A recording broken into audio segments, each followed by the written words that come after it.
Kermit Gosnell is the most prolific serial killer in American history, but almost no one knows who he is.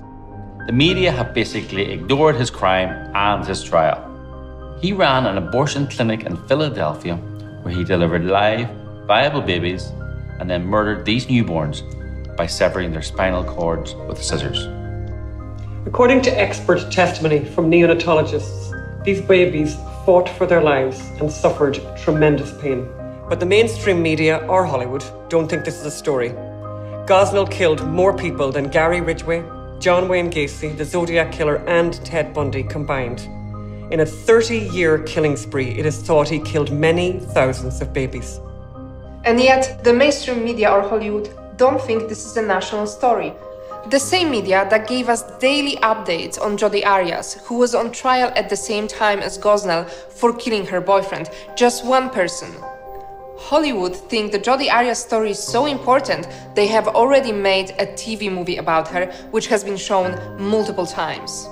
But you shouldn't be surprised, because the establishment has always covered up the crimes of Kermit Gosnell. Here's how the grand jury explained what happened. Bureaucratic inertia is not exactly news. We understand that. But we think this was something more. We think the reason no one acted is because the women in question were poor and of colour. Because the victims were infants without identities.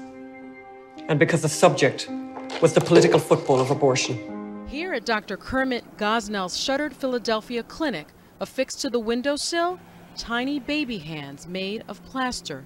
A memorial by an unknown artist at the medical facility prosecutors have branded a house of horrors where illegal late-term abortions were performed.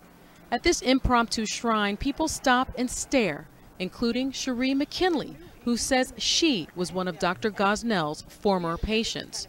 The gruesome allegations of the case: dirty procedure rooms, blood-stained and weathered equipment, babies born alive, breathing, and crying, only to have their spinal cords snipped by scissors, shocked the nation and has prompted McKinley to rethink what she went through 6 years ago. Do you think your baby was alive? Yes. How have you dealt with that? I try not to think about it, you know, but I think about it and it's sad, and I wish I never did it. If I would have known what I know now, I would have never had an abortion a day in my life. McKinley, now a mother, says she was approximately 6 months pregnant at the time Dr. Gosnell performed her abortion, which was not part of the criminal case against him. In Pennsylvania, like many states, abortions are illegal after 24 weeks. CNN could not independently verify her account, and Gosnell's lawyers are under a gag order. Others in this community remember Gosnell as their neighborhood doctor, a man who seemed ever ready to lend a helping hand. When my mother got sick, she was ill with cancer for about 14 years. So the last years of her life, Dr. Gosnell was definitely very helpful in terms of making house calls and. He actually made house calls to see your mother? He did come to the house and make house calls to my mother when she was in the last couple of years of her life. And the details are gruesome. You won't want young children to watch. Where he went wrong. He's somebody who had an uncanny ability to almost enchant people. You have to be crazy in order to do these things to babies. This case is almost unprecedented. Last February, district attorneys, detectives, and other law enforcement agents served a search warrant on the medical office of Dr. Kermit Gosnell. I was not prepared to see what I saw in that clinic. Blood-stained walls, blood-stained beds. This place was a pest hole. You wouldn't take your dog or your cat there. We open up the cabinet and we see 5 jars of feet. This was different than any job we've ever handled. So shocked at all the things that they're saying about him. Kermit Gosnell remains a mystery. He was happy, he always had a joke. Friendly, very kind, giving. What happened to him that changed him from a legitimate doctor in West Philadelphia to the symbol of evil? Hello, this is a prepaid collect call from Kermit Gosnell. I very strongly believe in my innocence, and there are many people who believe that. Over a period of 2 decades, government health and licensing officials were repeatedly confronted with evidence about Gosnell and repeatedly chose to do nothing. They didn't subpoena people.